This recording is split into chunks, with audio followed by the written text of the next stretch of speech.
On June 26, 1976, at a venue called Nippon Budokan, a martial arts hall in Tokyo, Japan, Muhammad Ali found himself in uncharted territory, standing opposite professional wrestling megastar Antonio Inoki and about to partake in a prototype fight of what eventually would become mixed martial arts. Though the fight itself didn't deliver what many fans were expecting, it's the history, implications and influence of what the fight meant that should be recognised as an event that not only did a lot for mixed martial arts but also for the world of professional wrestling.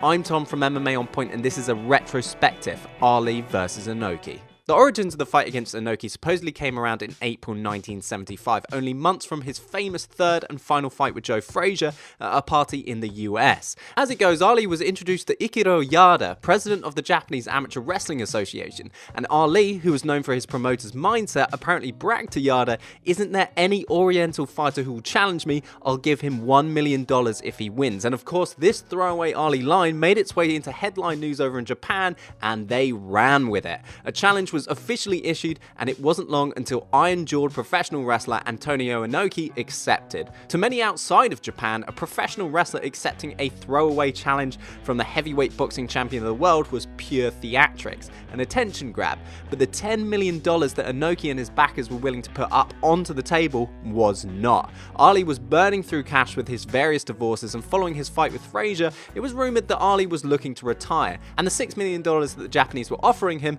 would make as a good retirement fund. Eventually, Ali accepted the $6 million final offer from Inoki's backers, and the date was set. Muhammad Ali's history en route to this fight has been well documented, his rise to the heavyweight title and the cultural history he made along the way, but Antonio Inoki, now his history and the skills that he inherited may have played a key role in why the fight ended up as it did. Inoki had once been the protege of legendary professional wrestler and pioneer of realistic pro wrestling Rikidozan. Rikidozan became immensely popular in Japan by bringing national pride back to the country with a succession of wins against Americans who would usually attempt to cheat. It was in these matches that Rikidozan would overcome these cheats by demonstrating a traditional Japanese fighting move and beat the Americans with his fighting spirit.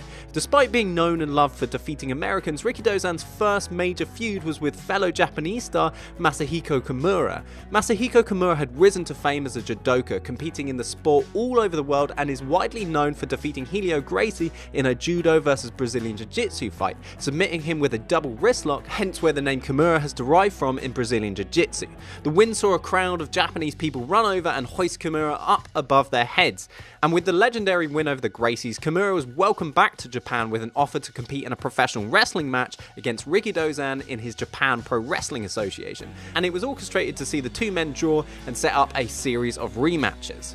This, however, did not occur. During the fight, Rikidozan decided to flip the switch, break the work, attack Kimura for real and knock him out cold. Whether or not Rikidozan planned to shoot or Kimura provoked him in any way is unclear, but what isn't was the fact that Rikidozan just knocked out the man who beat the Gracies. Professional wrestling had triumphed over judo, and Rikidozan had catapulted himself into greater stardom at the expense of Kimura.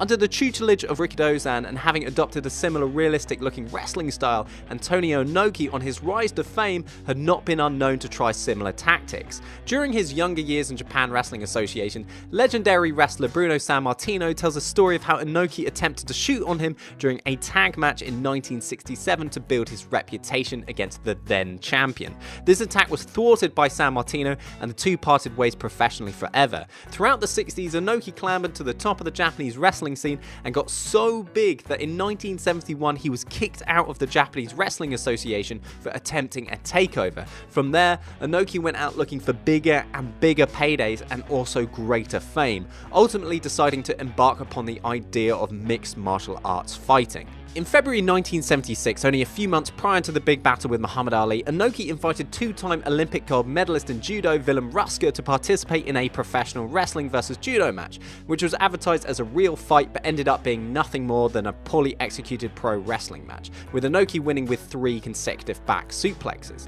On hindsight, it seemed obvious that Inoki was treating these scripted mixed martial arts bouts as a warm-up to the big battle with Ali, and coupled with Ali's promotion of the build-up to the fight, and if he can pin me down in time for the count of 3, he wins the match. Especially with former professional wrestler Freddie Blassie at his side, indicated that Ali thought nothing more of this bout than a scripted performance with a big payday, especially considering Ali's love for wrestling and crediting his gift of the gab to professional wrestler Gorgeous George. So at what point did this wrestling match shift into what it eventually became?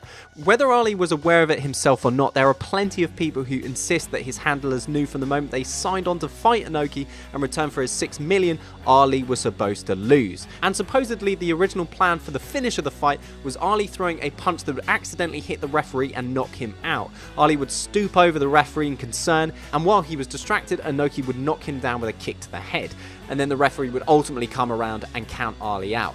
Upon learning this, however, Ali refused to take the loss. He had already taken a barrage of abuse from the media, exclaiming that competing in something like this would be disgracing the heavyweight boxing title, so arriving in Japan, after all this promotion, after all this abuse, losing was something that Ali just wasn't prepared to do. There was also speculation that Ali had learnt of the shoots that Inoki had instigated in these professional wrestling matches in the past, how his mentor Rikidozan had risen to greater fame at the expense of real athletes who had previously participated in such scripted fights. But according to Inoki's version of the story, the signed agreement was always for the two to engage in a real contest. But upon Ali and his entourage arriving in Japan and seeing Inoki train with brutal kicks and a violent ground game, Ali wanted out.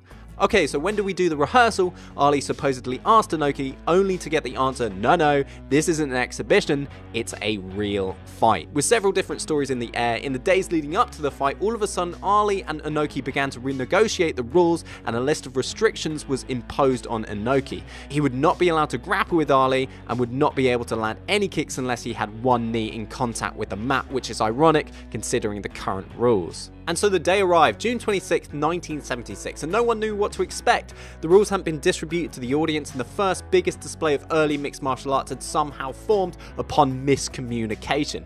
As a prelim to the bout, Chuck Wepner, an American professional boxer, took on Andre the Giant at Shea Stadium in New York City and displayed what many thought would occur in Japan, a scripted wrestling bout that ended with Andre the Giant throwing Wepner out of the ring and ultimately called off due to interference from Gorilla Monsoon. But as the bell rang to the main event, Inoki sprinted over to Ali to deliver a flying leg kick, which Ali dodged, and that's where the fight remained. Inoki unwilling to stand with the boxing world champion if he was unable to grapple, and Ali unwilling to go to the ground with zero ground game knowledge against Inoki. The fight went a full 15 rounds. Ali had thrown 6 punches, and the fight was conveniently announced as a draw. The leg kicks that Inoki threw throughout the fight did, however, leave Ali's legs seriously swollen, which led to an infection. Ali also suffered 2 blood clots that seriously affected his movements, and amputation was even discussed. Ali's personal doctor, who left him in 1977, refers to these leg kicks as the damage that changed Ali as a fighter, restricting his movements and rendering him unable to knock out any fighter thereafter. Even though these were sitting leg kicks, this kind of damage exposed the world to the value of leg kicks, and young and up-and-coming fighters took great notice, including Maurice Smith. During a bus ride around Kobe City ahead of Smith's first mixed bout for Pancrase, Ken Shamrock turned to him and said, "You're not a fighter, you're a specialised fighter." Smith conceded that Shamrock had a point. A specialised fighter only competes a certain way, a description that fit him as a kickboxer at the time as it fit Ali as a boxer back in 1976. The leg kicks that Inoki threw in the fight rendered the best boxer in the world utterly bewildered, which led Smith on a path to expand his knowledge of fighting outside of just striking. The significance of all of this is that this led Smith to the Lion's Den, where he met Frank Shamrock. The two created a friendship that saw one another trade striking and grappling knowledge, striking being something that the Lion's Den did small amounts of during training, the primary workout being hard wrestling, sparring and weightlifting. Smith as a kickboxer also brought cardiovascular conditioning to Frank's training, and after a few years the two left the Lion's Den to form the Alliance, a team made up of fighters of different disciplines, all helping each other to improve in areas of martial arts that they may be lacking. The success of this training propelled Frank Shamrock to the next level, set the mold for the modern mixed martial artist, and ultimately changed the way fighters prepared for upcoming bouts. And all these fighters like Frank and Ken Shamrock and Maurice Smith would have never had these fights in Pancrase if it were not for the impact of the Ali Inoki fight. It greatly influenced the Universal Wrestling Federation in Japan, founded by the early stars of Inoki's New Japan Pro Wrestling.